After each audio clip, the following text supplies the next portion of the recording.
The dust of the high desert, hot and unforgiving, swirled like a vengeful spirit around the lurching wagon. It was a simple, brutal thing, this contraption of wood and rusted iron, designed for transport, not for torment. But torment it delivered with every jolting revolution of its wheels, dragging through the parched earth a shadow of a girl, bound by coarse ropes that bit into her skin.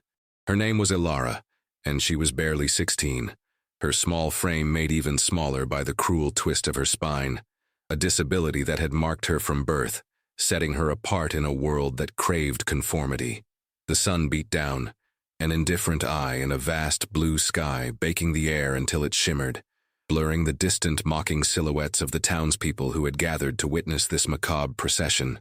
Shame, they called it, a heavy word, thick with condemnation, crushing the spirit before the body. It clung to her like the dust, seeping into her bones, chilling her despite the heat. Each stone, each rut in the road was a fresh agony, a reminder of their judgment.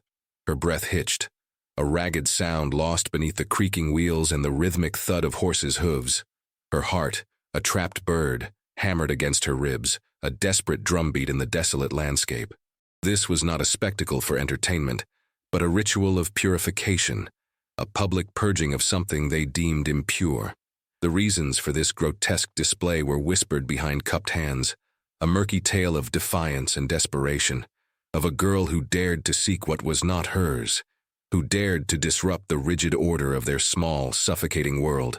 But the whispers did not reach Ilara, only the cold, hard fact of the rope, the sun, and the inexorable pull of the wagon.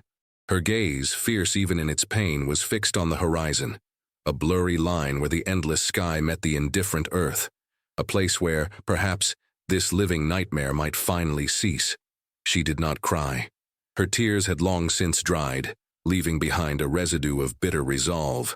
This was her penance exacted by a community that saw sin in her difference, and an unforgivable transgression in her recent, desperate act. They watched, impassive, their faces etched with the harsh lines of judgment, their silence a roar in her ears. The wagon picked up speed, the motion growing more violent, more relentless, pulling her further from the known world, deeper into the abyss of their contempt. Before we get into this tale, let us know in the comments, where are you watching from, and subscribe if you want more content like this one. The dust cloud expanded, a ghostly shroud engulfing the small figure, transforming her agony into a blurred tableau against the harsh prairie. Ilara's teeth were clenched, biting back a scream that clawed at her throat. Each lurch of the wagon sent fresh waves of agony through her deformed spine, making her muscles spasm. She was a broken doll, dragged by an invisible thread, yet within her, a tiny ember of defiance refused to be extinguished. She remembered the faces in the crowd, a mosaic of grim satisfaction and righteous disdain. There was Mrs. Gable, her lips thin as a knife edge, who had always looked at Ilara with a mixture of pity and revulsion, and Jed, the blacksmith's son, whose cruel laughter still echoed in her memory, a constant companion to her pain. Their eyes were not those of people seeing a suffering child, but of people witnessing a just punishment, a necessary cleansing.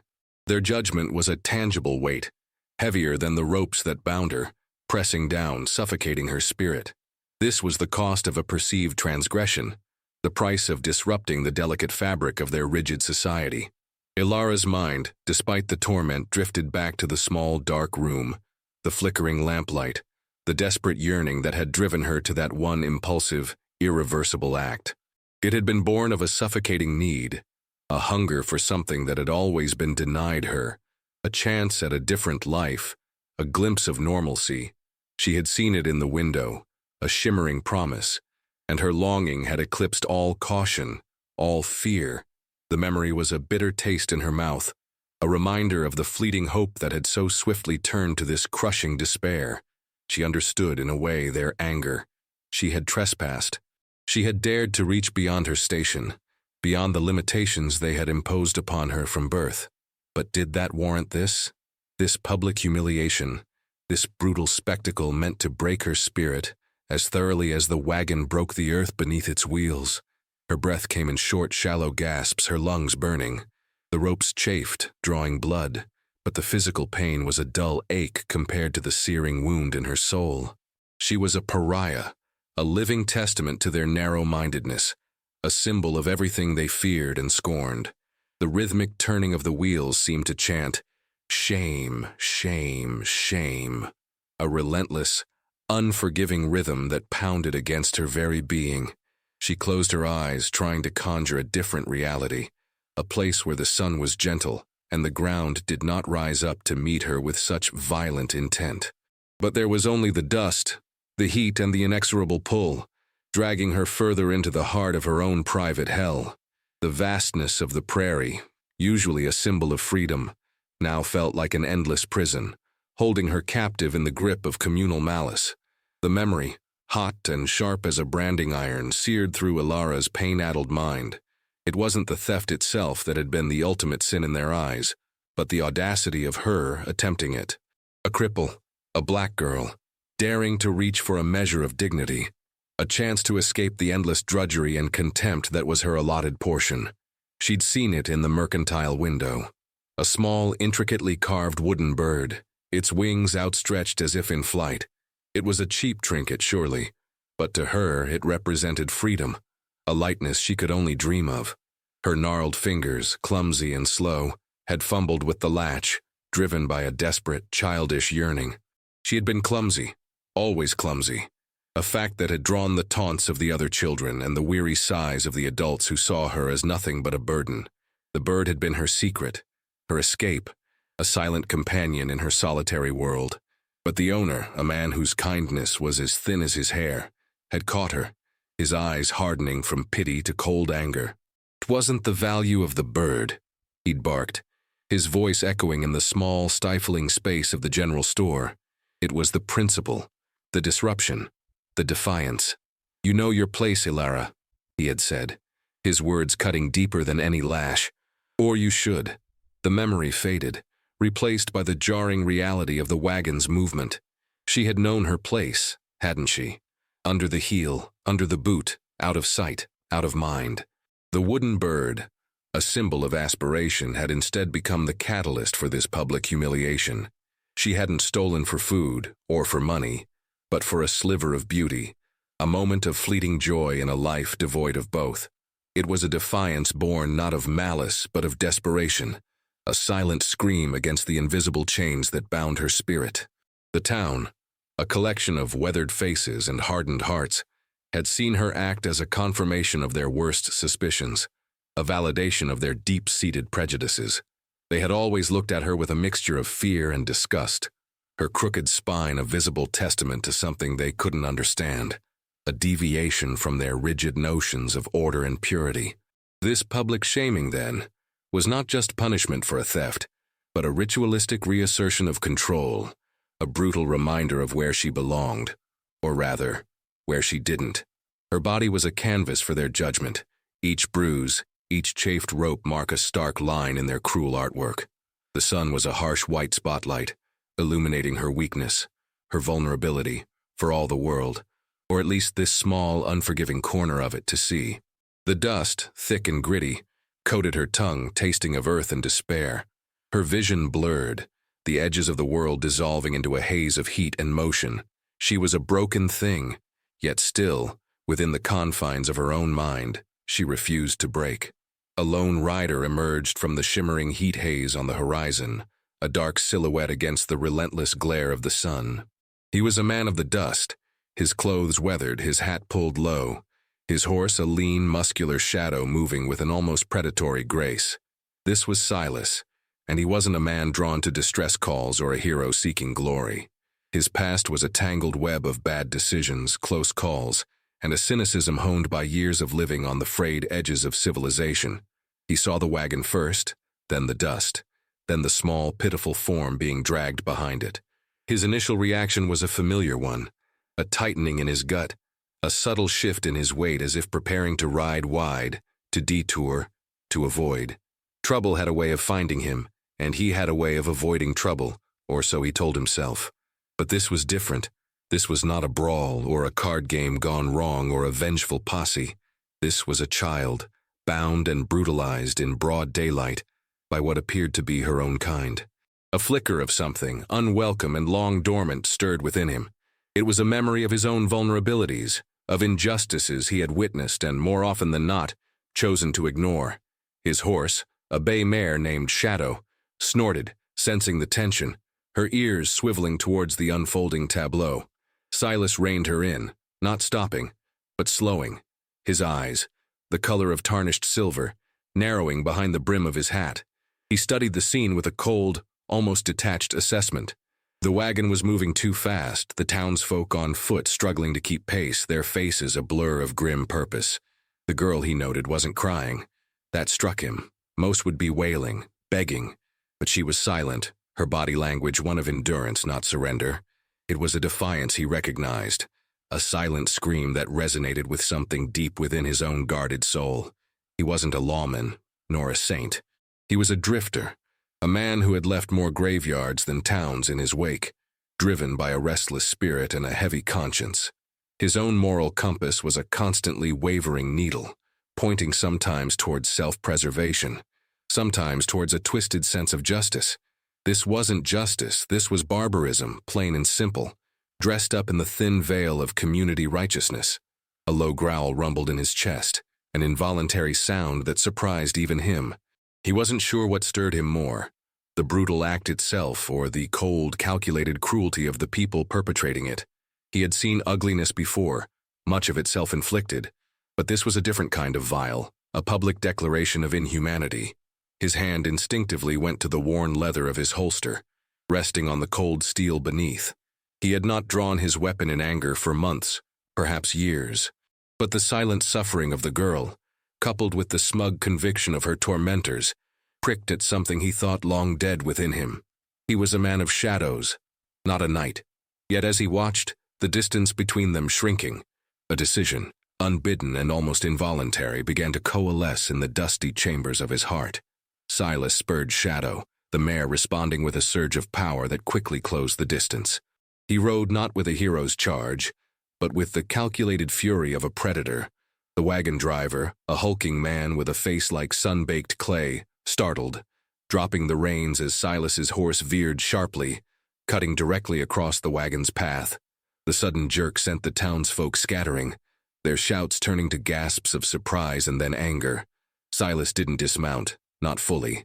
He leaned low in his saddle, his movement fluid and precise, a blur of motion. His arm snaked out, not to cut the ropes, but to deliver a brutal, backhanded blow to the wagon driver's jaw. The crack echoed across the stillness, a sickening sound, and the man crumpled, a heap of limbs and coarse fabric. The horses, momentarily driverless, shied, their panic adding to the chaos. Alara, jarred by the sudden stop, was thrown forward, the ropes biting deeper, but the immediate threat of being dragged was momentarily ceased. She looked up, her eyes wide, not with gratitude, but with a raw, primal fear. This man, this cowboy, was no gentle savior. His face, partially obscured by his hat brim, was hard, etched with a grim determination that bordered on violence. His movements were efficient, ruthless. This was not a rescue, it was an interruption, a brutal assertion of will. He was no less intimidating than her tormentors, only different. Silas's gaze, as he swung Shadow around, briefly met hers. There was no pity there, only a stark assessment, a flicker of something unreadable before his attention snapped back to the approaching townsfolk. They were rallying, their initial shock turning to rage. "What in the devil's name?" a voice bellowed, followed by others, a rising chorus of threats and accusations. Silas ignored them. His hands moved with practiced ease, drawing a Bowie knife from his boot. The blade gleamed dully in the sunlight as he sliced through the ropes binding Alara to the wagon. He didn't ask if she was all right. He didn't offer a gentle hand.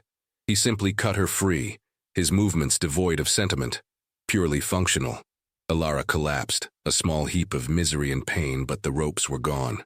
Silas glanced down at her, a fleeting moment of consideration.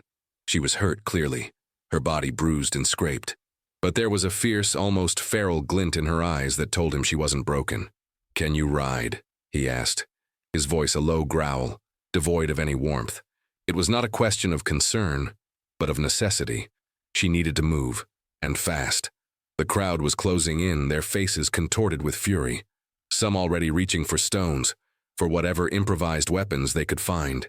This chaotic intervention had solved nothing, only escalated the stakes. He had pulled her from one hell, only to plunge them both into another, far more volatile one. His jaw was set, his eyes scanning the periphery, calculating their odds, his mind already 3 steps ahead, planning their desperate escape. The air thrummed with the townsfolk's outrage, a wave of palpable hostility washing over them. Silas didn't wait for Alara's answer. He dismounted in one fluid motion, scooping her up with a rough tenderness that still startled her with its unexpected strength. Her small body, light as a bundle of dry sticks, felt impossibly frail in his arms. He slung her over Shadow's back, not gently, but with a desperate efficiency, securing her as best he could before swinging himself into the saddle behind her. "Hold tight," he grunted, the words barely audible above the rising clamor. Alara, disoriented and still reeling from the sudden shift in her circumstances, instinctively clutched at his duster, her knuckles white. Shadow, sensing her rider's urgency, broke into a gallop, pounding hooves, kicking up a fresh cloud of dust that swallowed them whole. The shouts faded gradually into the vast, indifferent silence of the prairie. The escape was not triumphant, but desperate, born of necessity and the immediate threat. They rode hard, the sun beating down, hours blending into a timeless blur of motion and pain. Alara's body screamed in protest, but she bit back the cries, refusing to show weakness to this silent, enigmatic man. He hadn't asked her name, nor offered his own. He was simply the Cowboy, a brutal stranger who had pulled her from one nightmare into another, albeit a slightly less immediate one. The silence between them was thick, punctuated only by the rhythmic thud of hooves and the wind whistling past their ears. It wasn't comfortable, but tense, a silent standoff. What did he want? Why had he intervened? Pity? Unlikely. He didn't seem the type. His movements were too harsh, his eyes too cold for mere pity. He was a man with his own devils, she could sense it, a darkness that mirrored her own, perhaps, but a controlled, dangerous one. As the sun began its slow descent, painting the sky in fiery hues of orange and purple, Silas finally slowed Shadow to a walk. They were far from the town now, just 2 small figures swallowed by the immense rolling landscape. He dismounted, then reached up, pulling her down with a gruffness that made her wince.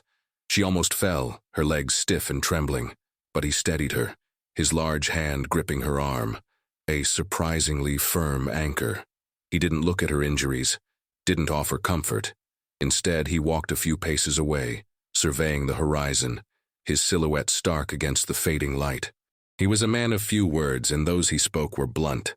"Water," he stated, not a question but an order, gesturing to a worn canteen on his saddle. Alara moved slowly, her body aching, her mind racing.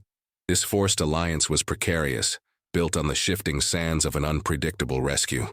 She was free from the wagon, yes, but now she was tethered to this stranger, bound by circumstance, adrift in a world that had always shown her its cruelest face. Her vulnerability felt amplified, her future an open, terrifying question mark.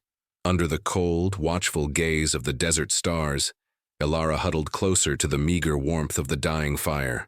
The air had turned frigid, biting at her exposed skin, making her bruised muscles ache with a deeper, more pervasive pain.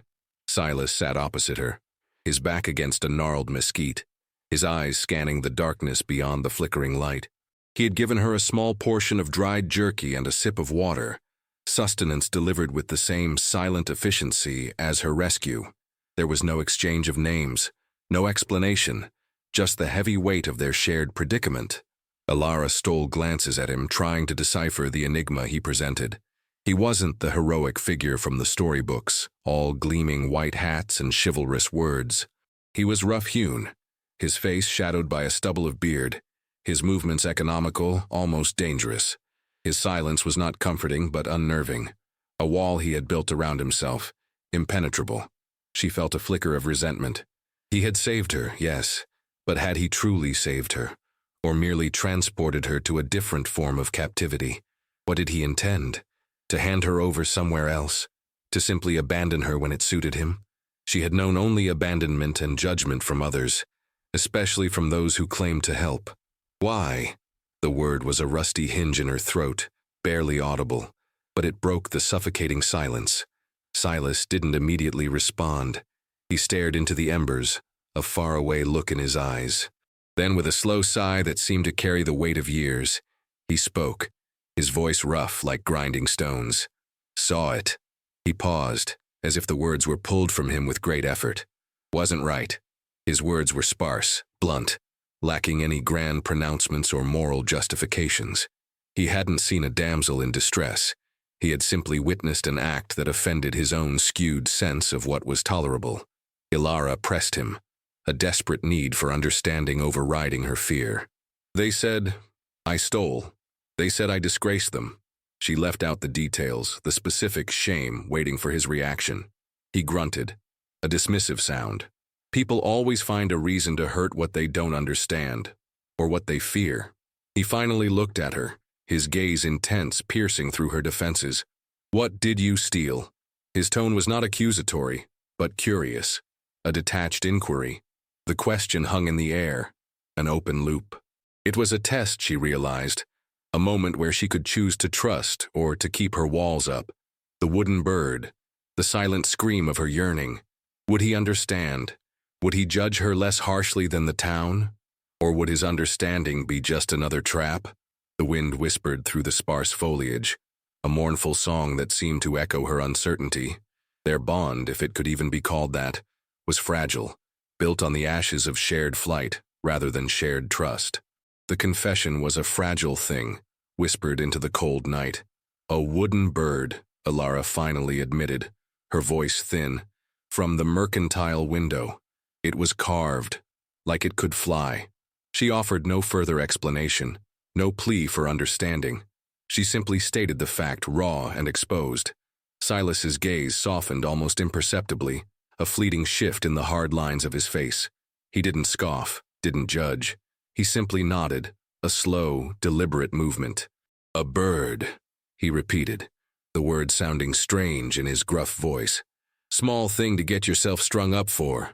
His eyes, however, held a deeper knowing, a recognition of the underlying currents that propelled such desperate acts. They weren't shaming you for the bird, were they? He mused, his voice low, almost to himself. They were shaming you for daring to want something outside the box they put you in. The accuracy of his words was a shock, slicing through Ilara's guardedness. He saw beyond the surface, beyond the simple act of theft, to the heart of her desperate yearning. He saw the invisible chains, the ones that had always bound her, tighter than any rope. This was not pity, but understanding, a dark mirror reflecting her own unspoken truths. A different kind of silence settled between them then, less hostile, more contemplative. Ilara found herself studying him, searching for the flaws she knew must exist. His eyes, though intelligent, held a weariness, a profound sadness that spoke of past burdens. His hands, large and calloused, had scars that hinted at violence, both given and received. He was not a paragon of virtue, but a man weathered by a harsh existence, perhaps much like her own in its fundamental loneliness. He offered her another piece of jerky, and this time, as their fingers brushed, there was no fear, only a strange sense of connection. What about you? She dared to ask, her voice gaining a newfound strength. Why are you out here alone? It was an open loop, a challenge to his guardedness. He hesitated, his gaze drifting towards the distant horizon, as if searching for answers in the vast emptiness. Running, he finally admitted, his voice rough. Always running from something. Or someone. He didn't elaborate, but the words hung in the air, heavy with unspoken histories. A past that mirrored hers in its shadows, perhaps, in its burden of unforgiven trespasses. The irony was palpable. A man fleeing his own demons, stumbling upon a girl publicly shamed for hers. They were two outcasts, bound by the arbitrary cruelty of a world that judged without understanding, forced into an uneasy alliance on the desolate canvas of the frontier. The fire crackled softly, casting dancing shadows that distorted their figures, making them seem larger, more significant, against the backdrop of the indifferent night. For the first time, Ilara felt a sliver of something akin to hope, not for a rescue, but for companionship, for a moment of shared burdens. The tension, though less immediate, had not evaporated. It had merely shifted, settling into a taut undercurrent beneath their forced companionship. As the sun climbed again, painting the sky with the promise of another unforgiving day, Silas and Ilara resumed their journey, heading west, away from the town that had sought to erase her. The silence returned, but it was different now, infused with a nascent understanding, a fragile thread of unspoken camaraderie. They rode for hours, the rhythmic thud of Shadow's hooves a steady heartbeat in the vast emptiness. Ilara, still weak, leaned against Silas's broad back, the warmth of his body a surprising comfort. She had never known such closeness, not physical intimacy, but simply the presence of another human being who did not judge her for her crooked spine, who did not recoil from her dark skin. Yet the question of his past, his running, gnawed at her. She suspected he was no saint, that his reasons for being a drifter were perhaps as complex and morally ambiguous as her own. The town's fury, she knew, would not simply dissipate. They would follow, driven by righteous indignation and the need to reassert their authority. The threat was still a dark cloud on the horizon, unseen but ever present. Days bled into one another, marked by sparse conversations, the sharing of meager rations, and the constant awareness of their vulnerability. They were two fugitives, linked by a violent intervention and a shared flight from judgment. Silas, for his part, remained guarded, but his actions spoke louder than any words. He pointed out edible plants, showed her how to distinguish tracks in the dust, taught her the subtle language of the wind. He wasn't overtly kind, but he was practical, protective in a detached, almost professional way. One evening, huddled around a pitiful fire, Silas began to clean his pistol, his movements slow and deliberate. The cold steel gleamed in the firelight. "They won't forget," he stated, his voice flat. "That town. They'll send someone paid to finish what they started." Ilara felt a tremor of fear, but she also felt a surge of resolve. She had survived so much. She would not break now. "What will we do?" she asked, her gaze steady, meeting his. He looked up, his eyes dark as the night, holding hers. "We keep moving, and if they catch us, we fight." It was a simple declaration, stripped of all embellishment, and it was enough. The unspoken agreement hung between them, a fragile promise of defiance against a world that sought to crush them. The air grew heavy with the weight of the coming confrontation, the calm before the storm, the slow, rhythmic build-up to an inevitable collision. They were two lone wolves, forged in the crucible of societal contempt, now bound together by the shared certainty of a looming battle for their very survival. The pursuit began subtly, a faint dust cloud on the distant horizon, growing larger with each passing hour, a relentless shadow stretching across the vast expanse of the prairie. The townspeople, driven by a perverse blend of outrage and wounded pride, had not given up. They were coming for her, for them to reclaim their lost sense of order, to finish what they had started. Silas saw them first, his eyes honed by years of evasion, picking out the tiny approaching figures long before Ilara could. He didn't speak immediately, but the sudden tension in his shoulders, the tightening of his jaw, communicated the grave news. "They're here," he finally said, his voice flat, devoid of emotion. Ilara's heart leaped into her throat, a trapped bird fluttering frantically. The fear was cold, sharp, but underneath it a strange sense of grim acceptance had begun to settle. This was it, the climax, the inevitable confrontation. "How many?" she asked, her voice surprisingly steady. "Enough," he replied, already turning shadow, urging her into a faster pace. They rode hard, the wind whipping their hair, the sun a relentless eye watching their desperate flight. But the land was unforgiving, and escape was becoming increasingly difficult. They found themselves funneling into a narrow canyon, a natural trap. The walls rose steeply on either side, jagged teeth against the sky, offering no escape, only a forced path forward. Silas swore under his breath, a low, guttural sound. He had seen the trap, but it was too late to turn back. The pursuers were too close, their shouts now audible, faint but growing. "They knew," Ilara whispered, a sudden realization dawning on her. "They guided us here. This was no accidental pursuit. It was a carefully orchestrated hunt. The canyon walls echoed with the distant baying of dogs, a chilling sound that filled the air with a sense of dread. There was no escape. They were cornered. Silas brought Shadow to a halt, the mare snorting, restless. He dismounted, pulling Alara down with him. His movements were precise, grim. He drew his pistol, checking the chamber, the metallic click a stark sound in the enclosed space. "This is where we stand," he said, his voice low, his eyes scanning the limited terrain, searching for any advantage, however small. Alara looked at the approaching figures, a dozen or more, their faces contorted with rage, led by Jed, the blacksmith's son, whose laughter had haunted her for so long. They carried rifles, pitchforks, and the raw, unbridled anger of a mob. The shame, the public humiliation, the violation of their perceived order, it was all culminating here, in this desolate canyon. This was not just about the wooden bird anymore. It was about power, control, and the brutal assertion of their dominion. Alara felt a surge of defiance, hotter and more potent than the fear. She would not go down quietly. Not after all this. Her crooked spine might mark her. Her skin might set her apart. But her spirit remained unbroken. This was their reckoning, and she would meet it head-on. The canyon walls amplified the approaching clamor, turning the shouts of the townspeople into a deafening roar. They surged forward, a tide of righteous fury, their faces twisted with an ugly blend of anger and self-justification. Jed, leading the charge, pointed a finger, thick and accusatory. "There she is, the thief, the devil's spawn." His words, laced with venom, struck Alara like physical blows, but she stood her ground, her gaze fixed, unwavering. Silas stood a half-step in front of her, his pistol raised, a silent, formidable barrier. "Back away," he warned, his voice low and steady, carrying an authority that surprised even Alara.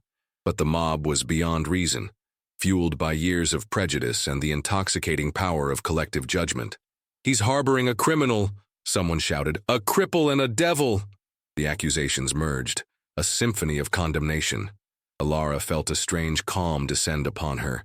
This was it, the moment she had been dragged towards her entire life. She was no longer just the disabled black girl. She was a symbol, a lightning rod for their fear and hatred. "I stole a wooden bird," she cried out, her voice, though strained, cutting through the din. "Not your money, not your goods. A carving. Because I wanted something beautiful for once." Her words hung in the air, defiant and raw, an unvarnished truth that momentarily silenced the mob. Jed faltered, but only for an instant. "It's not about the bird, girl. It's about your place, about the lies you spread." He gestured wildly, his eyes alight with fanaticism. "She's cursed. A witch, look at her, deformed by God's own hand." His words were meant to break her, to reduce her to shame and fear. But a searing wave of clarity washed over Alara. They saw her disability, her very existence, as a transgression, a visible mark of their perceived impurity. The bird, the theft, was merely an excuse, a convenient hook for their deep-seated prejudice. "You are wrong," she screamed, her voice vibrating with a power she didn't know she possessed. "My place is not for you to decide. My life is not for you to judge." Her words were a gauntlet thrown, a challenge to their authority. Silas, watching her, felt a profound shift. She was no longer a victim he had rescued. She was a force, a defiant spirit. He understood now, more fully, the true nature of their malice. This was not just about a girl and a bird. It was about the brutal subjugation of difference, the crushing of any spirit that dared to dream beyond its assigned confines. He met the eyes of the approaching mob, his own now burning with a cold, righteous anger. "She speaks the truth," he rumbled, his voice a low growl. "You ain't righteous. You're just cruel." The words ignited their fury once more. A rifle shot rang out, wild and undirected, but the intent was clear. This was no longer a negotiation. It was a fight for survival, for dignity, for the very right to exist outside the narrow confines of their hatred. The air fractured with the retort of gunfire, a chaotic symphony of fear and desperation. Silas fired back, his aim precise, felling the lead gunman not with intent to kill, but to incapacitate, to deter. The mob wavered, their righteous fury momentarily overcome by raw panic. They were brave in numbers, less so when faced with immediate danger. Ilara, in a burst of unexpected courage, picked up a loose stone, heavy and sharp, and hurled it with surprising force, striking Jed squarely in the forehead. He staggered back, clutching his bleeding brow, his face a mask of shock and pain. The sight of the cripple fighting back, of the presumed victim showing such defiance, seemed to momentarily shatter their carefully constructed narrative of her helplessness. This was not the broken girl they had tied to a wagon. This was a force unleashed. Silas used the momentary disarray to their advantage. He didn't chase them, didn't press the attack. He simply covered their retreat, his pistol a steady, unwavering line. "Run!" he commanded Ilara, his voice terse. "Now!" She didn't hesitate. Her body, though still aching, moved with a newfound agility, spurred by a primal need for survival and a sudden exhilarating sense of agency. They scrambled up a narrow path on the canyon wall, a treacherous ascent, but one that offered a chance, however slim, of escape. Silas followed, covering her, his presence a constant, reassuring anchor. The shouts of the mob grew fainter below them, turning into frustrated roars as they realized their quarry was escaping. They were battered, bruised, but unbroken. As they reached a small plateau, breathless and aching, Ilara turned to look back at the receding figures below.